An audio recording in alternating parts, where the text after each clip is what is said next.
భారతదేశంలో ప్రతిష్టాత్మకమైనటువంటి ప్రభుత్వ రంగ ఉక్కు కర్మాగారం విశాఖ స్టీల్ని దానిని అమ్మేసే పనికి మోడీ 1 గవర్నమెంట్ 2 గవర్నమెంట్ ఈ రోజున 3 గవర్నమెంట్ ఆ రకమైనటువంటి పద్ధతిలో ప్రయత్నాలు చేస్తూ ఉంది. ఈ క్రమంలోనే ఇటీవల కాలంలో సుమారు 4,000 మందిని మరి విధుల నుంచి తొలగించేటువంటి పని కూడా చేస్తూ ఉంది. ఆ రకంగా మొత్తంగా విశాఖ ఉక్కు కర్మాగారాన్ని కార్పొరేట్ వ్యక్తులకు అప్పగించేటువంటి పని మోడీ ప్రభుత్వం పార్లమెంటు సాక్షిగా చేస్తున్నటువంటి పరిస్థితి ఉన్నది. 67 మంది రాజీనామాలతో 67 మంది పార్లమెంటు సభ్యులు అసెంబ్లీ వాళ్ళు సోషలిస్టులు ఉన్నారు, కాంగ్రెస్ వాదులు ఉన్నారు, కమ్యూనిస్టులు ఉన్నారు. విశాఖ ఉక్కు కోసం వాళ్ళు రాజీనామాలు చేశారు.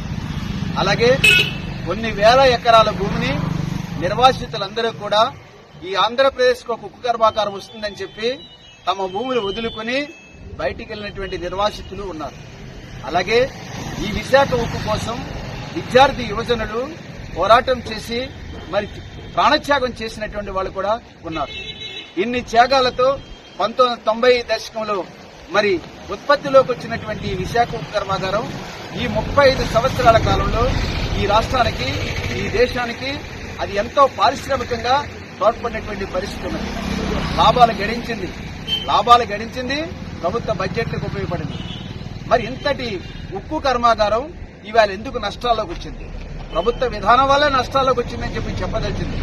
బొగ్గు గనులు కేటాయించకపోవడం కానీ, లేకుంటే ధరలకు సంబంధించిన వ్యవహారం కానీ, ఇట్లాంటి కేంద్ర ప్రభుత్వం యొక్క చర్యల వల్ల మాత్రమే ఈ ప్రభుత్వాన్ని కేంద్ర ప్రభుత్వమే నష్టాల్లోకి నెట్టేసి ఈ రోజున నష్టాల్లో ఉందని చెప్పి తెగనమ్ముతామని చెప్పే పద్ధతిలో ఈ రోజున ఈ కేంద్ర ప్రభుత్వం వ్యవహారం చేస్తాం.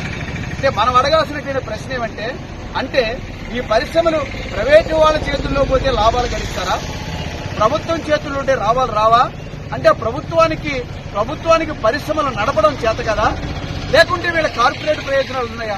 కార్పొరేట్ ప్రయోజనాల కోసమే దీన్ని రకంగా తెగనమ్మేటువంటి పని చేస్తున్నటువంటి పరిస్థితి ఈ రోజున మోడీ ప్రభుత్వం చేస్తుంది.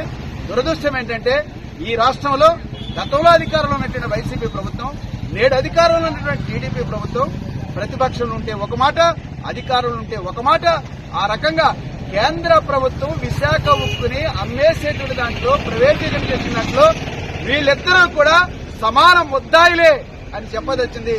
రాష్ట్ర ప్రయోజనాలని